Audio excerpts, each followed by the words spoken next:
මේ ගුරුත්වාකර්ෂණ ශාස්ත්‍ර පාඩමේදී කතා කරන්න ඕන එක මිනිස්සෙක් ඉන්නවා. මේ අපි අරගෙදි කතා කරා වගේ මොකද්ද? චුම්බක පාඩමේදී කතා කරා වගේ ගුරුත්වාකර්ෂණ ශාස්ත්‍ර පාඩමේදී කතා කරගෙන ඉන්න එකම මිනිසයා මස්ක්, එලොන් මස්ක්. ඒ මිනිසයා තමයි අවුරුදු 40 ගානකදී ලෝකේ ධනවත්ම මිනිසයා වෙච්ච එකම මිනිසා. අවුරුදු 40 ගානකදී. කවුරුවත් ඔක්කොම අවුරුදු 60 පැනලා වගේ තමයි වෙලා තියෙන්නේ. 50 ගණන් අන්තිම 60 ගණන්. ඒතර වැඩකුත් නැහැ සල්ලි දීලා. හරි?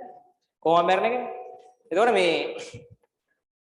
මේ මනුස්සයා තමයි තරුණම වයසකදී ආවේ. ඒ මනුස්සයා කිසිම තැනකින් පටන් ගත්ත මනුස්සයෙක් නෙමෙයි. අම්මයි තාත්තටයි සාමාන්‍යයෙන් සල්ලි දීලා තියෙනවා. අවුරුදු 10 දී අම්මයි තාත්තයි ඩිවෝස් වෙනවා. පොරට හුලම්.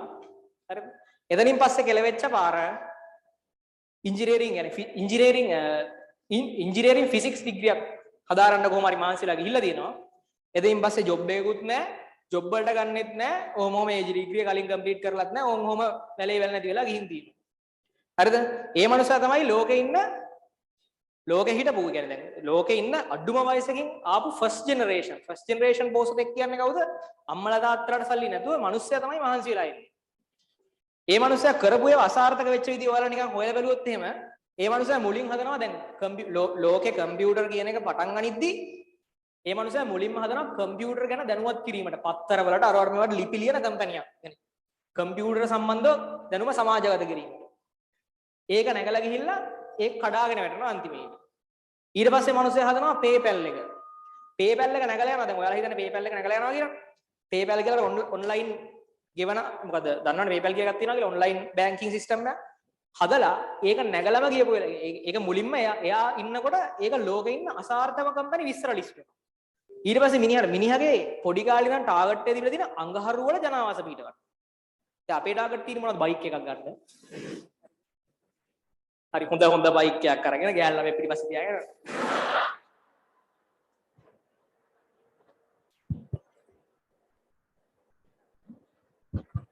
මිනිස්සු ටාගට් ගැහුවා කියලා ෆොටෝ දාන්නේ ගෙවල් වලයි කාර් වලයි. හරිද? අවුලක් නැහැ. මොකද ලංකාවේ මිනිස්සුන්ගේ ටාගට් එක ඒක තමයි. නේ අර දැන් තැනකට ගියා කියලා ෆොටෝ එකක් දාන්න හින ගයක් හදලා ඒක ඉස්සරහින් කාර් එකක් නවත්තලා ෆොටෝ එක දානවා. එච්චර තමයි ටාගට් එක. අර මිනිස්සයාගේ තියෙන ගෙවල් මේවා නෙමෙයි. අඟහරු වලට යන්නත් නෙමෙයි. අඟහරු වල ජනාවාස පිටවල. හරිද? සම්පූර්ණයෙන්ම වෙනම එකක් නේ. ඒතර මේ මිනිස්සයාට ඒක කියපු හැම එකම hina වෙලා තියෙනවා. මේ මිනිස්සයාගේ ජීවිතේ වැඩිපුරම විශ්වාස කරපු එක නේ. රෝල් මොඩල් එක කියන්නේ අර වෙන කෙනෙක්ව දිහා බලාගෙන හැදෙනවා කියන්නේ. එහෙම වෙලා තියෙන නීල් ආම්ස්ට්‍රෝං. හරිද? මේ මිනිස්සයාගේ ජීවිතේ රෝල් මොඩල් එක නීල් ආම්ස්ට්‍රෝං. මිනිහා එක දවසක් හෙන්නම අමාරුවෙන් ඒ කාලේ ගිහිල්ලා ඒ කියන්නේ අවුරුදු 20 ගණන් වලදී ගිහිල්ලා නීල් ආම්ස්ට්‍රෝං වල හම්බෙලා මිනිහාගේ මේ අඟහරු වල ජනාවාස පිටවන හීනේ ගැන කියලා දෙනවා. නීල් ආම්ස්ට්‍රෝං කියලා මේ මොන පිස්සෙද්ද කියලා. කියන්නේ සම්පූර්ණ මේ පිස්සු මිනිස්සෙක් කියලා මේ එහෙම කරන්න බෑ ජීවිතේට කියලා නීල් ආම්ස්ට්‍රෝං එයාට කියලා දෙනවා. එයාගේ ජීවිතේ දෙවණියට විශ්වාස කරපුවා. දෙවණියට විශ්වාස වැදගත්ම මිනිස්සයා වෙලා තියෙන්නේ මේ. ඊළඟට සඳ මතර ගිහිල්ලා වැඩිපුරම පරීක්ෂණ කරපු මිනිස්සෙක් කරන සඳ මතර 11 වෙනියට ගිහපු මිනිස්සෙක්. ඊට පස්සේ අරගෙන් හිත රිදිච්ච පාර ගිහිල්ලා අනිත් එක්කෙනාගෙන් අහලා දෙනවා. මට අඟහරු වලට යන්න හරි පුළුවන් වේද කියලා. අර මිනිස්සයා කියනවා හඳට ගිහිල්ලා තින්නේ තැන කාලයක් පරීක්ෂණ කරලා මොන අඟහරුද කියලා. හරිද? මේක කවදාවත් කරන්න බෑ කියලා. මිනිස්සු සෑහෙන්න වැඩෙනවා. ඊට පස්සේ මිනිහා රුසියාවට යනවා අඟහරු වලට යන්න රොකට් එකක් හදන්න ඉගෙන ගන්න පුළුවන්ද කියලා. රොකට් හදන්න ඉගෙන ගන්න. ඒ කියන්නේ ඉගෙනගෙන රොකට් එකක් කරන්න يعني රොකට් එකක් දෙන්න පුළුවන්ද කියලා රුසියාවේ. රුසියාවේ කියන ඇමරිකන් කාර්යයන්ට රොකට් දෙන්නෙත් නැහැ. කොහොමත් අමුසෙට නම් දෙන්නේ නැහැ කාට දුන්නත් කියලා. හරිද? මිනිහා ඊට පස්සේ ආයි එනවා තමන්ගේ රට. ගිහිල්ලා පොඩි ව්‍යාපාර ටිකක් හදලා පොඩි ඒවා ටිකක් හදාගෙන හෙන්නම ෆේල් ඈ. PayPal එක ෆේල්. අර අනිත් එක ෆේල්. ඒකිනුත් අයින් කරා ඊට පස්සේ රොකට් හදන්න පටන් ගත්තා. හරිද? මොකද ප්‍රධාන ටාගට් එක අරගෙන. ඊට පස්සේ මිනිහා කොහොම හරි මේවා කරගෙන ගිහිල්ලා ඔන්න රොකට් හදන්න පටන් ගන්නවා 2002 වෙදි රුසියාවේ රොකට් තියාගන්න කියලා මිනිහා හදා ගන්නවා. මිනිහා තනියෙන් රොකට් හදන්න කරනවා. ඒ තමයි ලෝකේ පළවෙනිම පෞද්ගලික රොකට් හැදීම. අනිත් ඔක්කොම කරේ NASA වලින් එහෙම නැත්නම් රුසියාවේ ආයතන කියන්නේ එක ආයතන වලින් තමයි කරේ. පෞද්ගලිකව මිනිස්සෙක් හදපු රොකට් එක තමයි කලින්ම මස්ක් හදන්නේ. එයාගේ SpaceX කියන කම්පැනි එක. කිසිම මේ ඔයාලා වගේ බස් එකේ ගියපු මිනිස්සු තමයි ඈ. විහිරු නෙමෙයි. බස් එකේ ගියපු මිනිස්සු. හරිද? එතකොට සදිනවත ඒ මනුස්සයා කියනවා ඒ මනුස්සයාට පොඩි කාලේ $1 එකෙන් වේල් 3ම කණ්ඩ වුණා කියලා. ඒ කාලේ. එහෙම මිනිස්සු දැන් ඔයාලා හිතන්නේ මේ එන තැනකින් පටන් ගත්තා. එහෙම මොකුත් මගුලක් නැහැ. සාමාන්‍ය මිනිස්සෙක්. දැන් ඊට පස්සේ මිනිහා පටන් ගන්නවා 2000 ගණන් වලදී ටෙස්ලා කම්පැනි එක. කාර් හදන්න ඉලෙක්ට්‍රික් කාර් හදන්න යනවා කියලා මිනිහා දැනගත්ත ගමන් කියන්නේ මිනිහා එහෙම එකක් ප්‍රොඩක්ට් මේ ප්‍රොඩක්ෂන් එක පටන් ගන්නවා කියලා දැනගත්ත ගමන්ම වෙන කට්ටිය ඇවිල්ලා කියනවා ඉලෙක්ට්‍රික් කාර් කියන්නේ හිමින් යන අර දැන් සාමාන්‍ය ඉලෙක්ට්‍රික් කාර් කියන්නේ නිකන් හින බබා ටයිප් වාහන නේ කියන්නේ පොඩ්ඩක් charge කරාම පොඩ්ඩක් කියන ටික ගොඩාක් charge කරාම පොඩ්ඩක් යනවා හිමින් යනවා ඔහොම ගන්න මිනිහා ඕක වෙනස් කරලා තියෙන හොඳම සුපර් කාර්ස් වලටත් අභියෝග කරන්න පුළුවන් විදිහට ටෙස්ලා මොඩල් F කියන එක හදලා මොඩල් F කියන එක හදලා මිනිහා හෙන්නම ටෝක් දීලා අරවා මේවා ඔක්කොම ප්‍රසිද්ධ කරලා විකුණනවා පට්ටම ෆේල් කාර් එක හරිද කියන්නේ අඩියක් යනකොට නවතිනවා හරිද සෑහෙන්න විකුණනවා මොඩල් F සම්පූර්ණයෙන්ම ෆේල් හෙන්නම පාඩුවක් වෙනවා මිනිහට මොඩල් F එකෙන් පස්සේ කියන ඔක්කොම කාර් ටික ආයි ගෙන්න ගන්න වෙනවා නැවත ගෙවන්න වෙනවා මිනිස්සුන්ගේ සල්ලි මාර පාඩුවක් වෙනවා මිනිහට මාරම අසාර්ථක ටෙස්ලා කම්පැනි බල්ලරම යනවා ඊට පස්සේ මේ මිනිස්සු හදාගත්ත රොකට් කම්පැනියෙන් අමාරුවෙන් මේ මිනිස්සු අනිත් සියලුම ව්‍යාපාර වලින් දාගත්ත රොකට් එක ආයි රොකට් එකක් යවනවා රොකට් එක බලන් ඉදිරි උඩ ගිහලා බිම් වැටෙනවා හරිද ඒක ඉවරයි ඊට පස්සේ එයාගේ ඒ වෙනකොට එයාගේ වටේ ඉන්න යාළුවෝ දෙමව්පියෝ මේ යාළුවෝ ඒ ඔක්කොම ඒ අපේ නෑදෑයෝ වගේ ඒ යාළුවෝ නෑදෑයෝ ඔක්කොම පෙන්නනවලු මිනිහට රොකට් උඩ ගිහිල්ලා පුපුරන වීඩියෝ ගෙනල්ලා පෙන්නනවලු ජෝක් එකට රොකට් උඩ ගියාම උඩ ගිහිල්ලා පුපුරලා වැටෙන වීඩියෝස් ගෙනල්ලා නිකන් චාටර් කරනවා ඒ මනුස්සයා ඒ කාලේ දැන් බලන්න ලංකාව වගේ තමනේ හරි ලංකාවෙත් එහෙම කියනවා මිනිහට අර සෑහෙන මානසික වට්ටම මනුස්සයා අන්තිමම තව තියෙන චූටිම සල්ලි ටික අරගෙන තියෙන සල්ලි ආයෙ එකතු කරලා සියලු එච්චර කාලයක් මානසිකලා විවිධ කම්පැනි වලින් හොයාගත්ත සල්ලි දාලා දෙවෙනි රොකට් එක ගාලා ඒකත් උඩ ගිහිල්ලා වැටෙනවා බිම් එතනම හරිද ඒකත් පුපුරලා යනවා තුන්වෙනි එක යනවා ඒකත් පුපුරනවා සල්ලි සම්පූර්ණයෙන් ඉවරයි බිඳුවයි ටෙස්ලා කම්පැනිය පාඩුයි ස්පේස් එක්ස් පාඩුයි සියලුම කම්පැනි පාඩුයි සමස්ත ධනෙ බිඳුවට යනවා 2006 දී හරි 2006 එතකොට හිතන්න එහෙම දෙයක් වුණාට පස්සේ වෙන එකකින් නම් මේක අතහැරලා දානවා දැන් ඔයාලා ඇවිල්ලා ගානක සුළු කිරීමක් කරනකොට අතහැරලා දානවානේ සුළු කිරීමක් වැඩිච්ච එකම අතහැරලා දානවා හරිද ඒ වන්සර් රොකට් 3 බිලියන ගණනක් තියදන් කරලා රොකට් 3ක් කියලා සමස්ත සියලු ධනෙ රොකට් හදලා ඒවා කුඩු වෙනකම් බලන්න ඊට පස්සේ ඒ මනුස්සයා තුන්වෙනි පාරට ෆේල් වුණාට පස්සේ දැන් මිනිහා හොම්බෙන් ගිහින් ඉවරයි ලිස්ට් වල මොකුත් නැහැ එහෙම පෝසත් මොකුත් නැහැ සාමාන්‍ය වත්කම් ඔක්කොම යන් ගෙදර විතරක් ඉතින් දාට වැටෙනවා ඊට පස්සේ අනිවාර්යයෙන් වෙන මනුස්සයෙක් අතාරිනවා ඒක. ඒ මනුස්සයාට වටේ ඉන්න මිනිස්සු කොහොමද සැලකුවේ කියලා ටීවී ඉන්ටර්විව් වලට ගෙනහලා ඉන්ටර්විව් එකේදී චාට් කරනවා. ඕ යවුවා නේද? අපිට වෙන්නේ ඕ ඒ ලෙවල් ලිව්වා නේද? ලොකු කමඩ කරා නේද සයන්ස්? හරිද? කරා නේද? ෆේල් නේද? කොහොමද? ඒ වගේ ලයිව් ලක්ෂ ගණන් බලන් ඉන්න ඉන්ටර්විව් වල දානවා රොකට් 3ක් යවුවා නේද? එකක්වත් ගියේ නැහැ නේද? උඩටවත් ගියේ නැහැ නේද කියලා මිනිහා ලයිව් ඒ ඉන්ටර්විව් තියෙනවා YouTube එකේ. ලයිව් ඉන්ටර්විව් එකේ චාට් කරනවා මිනිහා.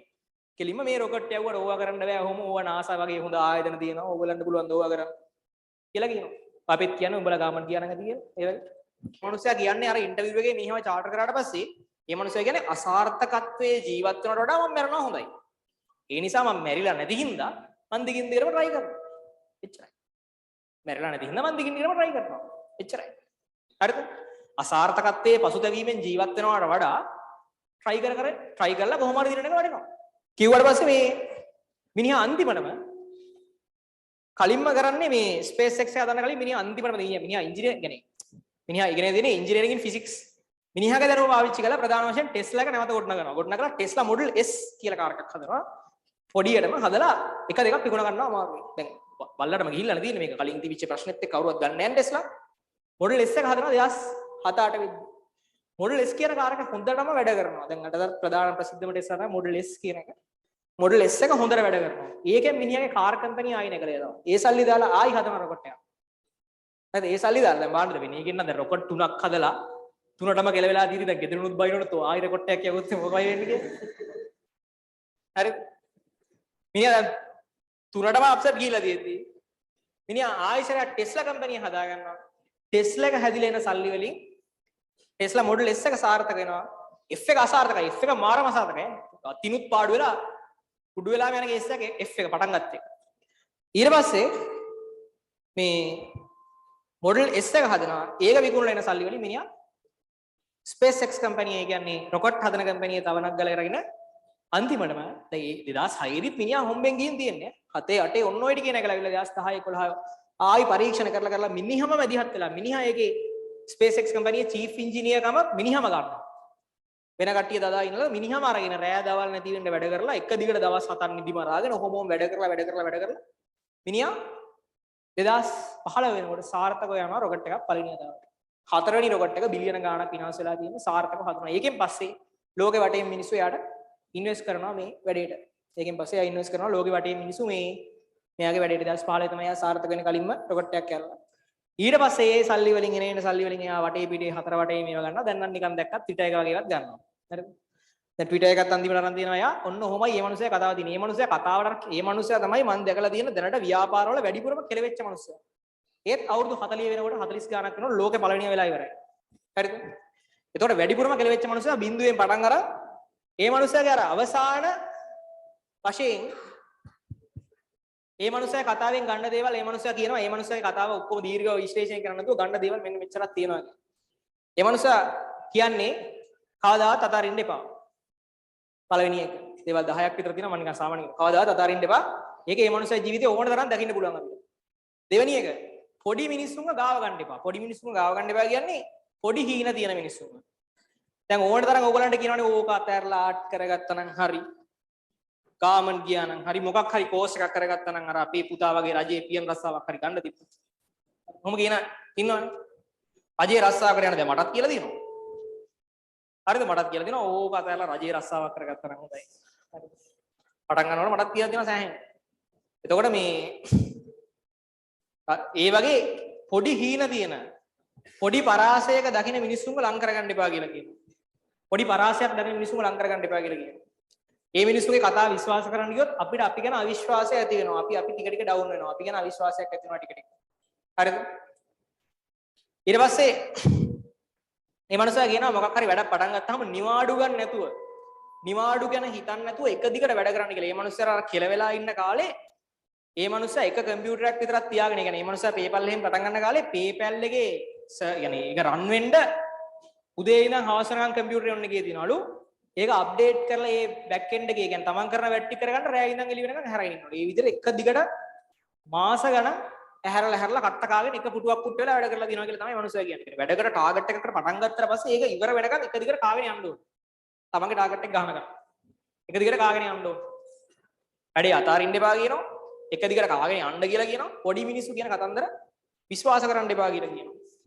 ඊට පස්සේ කියනවා අර ඒ වෙලාවේ ප්‍රශ්න ඒ කියන්නේ දැන් මොකක් හරි ප්‍රශ්න වලට හිර වෙන්න එපා කියලා. ඒ කියන්නේ දීර්ඝකාලීනව ප්‍රශ්න වලට හිර වෙන්න එපා. ලංකාවේ මිනිස්සුන්ට වෙලා තියෙන ප්‍රධානම දේ ඒකයි. ලංකාවේ මිනිස්සුන්ට කැම ටික හොයාගන්න සාමාන්‍ය රස්සාවක් කරන්න මොකක් හරි දෙයකට එදිනෙදා ප්‍රශ්න වලට ලංකාවේ මිනිස්සු හිර වෙනවා.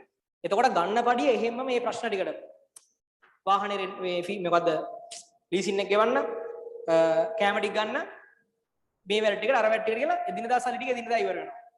ඊළඟ මාසේ අනිවාර්යෙන් වැඩ කරන්න ඕනේ ඒ දිනදා සල්ලි ටික හොයන්න. ඒතකොට ටාගට් ගහන්න වෙන්නේ. ප්‍රශ්න වලට හිර වෙන්න එපා කියලා කියනවා ඊළඟට.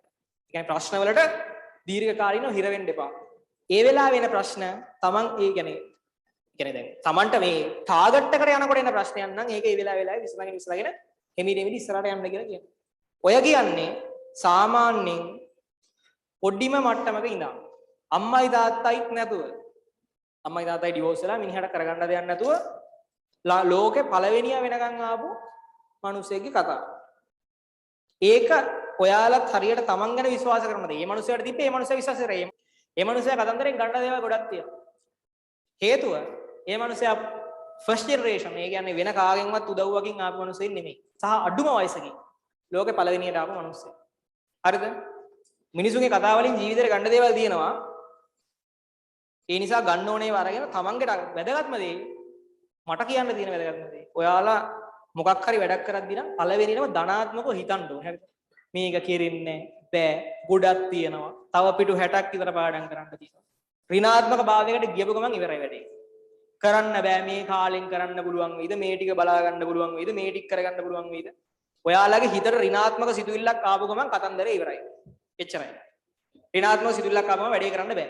එහෙනම් එහෙම ආපු ගමන් ඔයාලා අනිත් පැත්තට තීරණය කරන්න ඕනේ. එහෙම බැයි නම් අපිට බැරි නම් කරන්න බෑ කාටවත්. අපි කොහොම හරි මේක කරන්න ඕනේ. හරිද? එතකොට දැන් ඔයාලා හිතනවා ඒතර A level වලදී විතරයිනේ මෙහෙම වෙන්නේ වෙන වැඩක් කරන්න කියම නෑ. මොන වැඩේ කරන්න ගියත් ජීවිතේ චැලෙන්ජස් එනවා. බාධක එනවා. ඔය බාධක ටික පරද්ද ගන්න මේ මැනේජ්මන්ට් එක හරියට හදාගන්න. මේ ජීවිතේ ප්‍රශ්න වලට මුහුණ දීලා ඉස්සරහට යන විදිය. A level වලින් හම්බෙන වටිනම දේ ඒ තුන නෙමෙයි. මතක තියාගන්න. ඒ ලෙවල් වලින් හම්බෙන මට නම් හම්බෙච්ච වටිනම දේ ඒ තුන නෙමෙයි. ඒ ප්‍රෙෂර් එක ඒ කාලය ඇතුලේ වැඩ කරන විදිය, එන ප්‍රශ්න, ඍණාත්මක ගැටලු වලට උත්තර දෙන විදිය, අපිවම එරෙහි වෙද්දි අපි කොට දා ගන්න විදිය ඔය ඔක්කොම ටික ඒ ලෙවල් වලදී ඉගෙන ගන්නවා. ඒ ටිකේ ප්‍රතිඵලයක් විදියට ඒ තුනකුත් එයි. අර ටිකත් නොදැනුවත්වම හම්බ වෙනවා ඒ චැලෙන්ජස් ටික ගන්න ස්කිල් එක. එතනින් පස්සේ යකෙට්ටව නවත්තන්න බෑ. හරිද? ඒක හදන්න කලින්ම. ඒක තමයි වැදගත්ම දේ.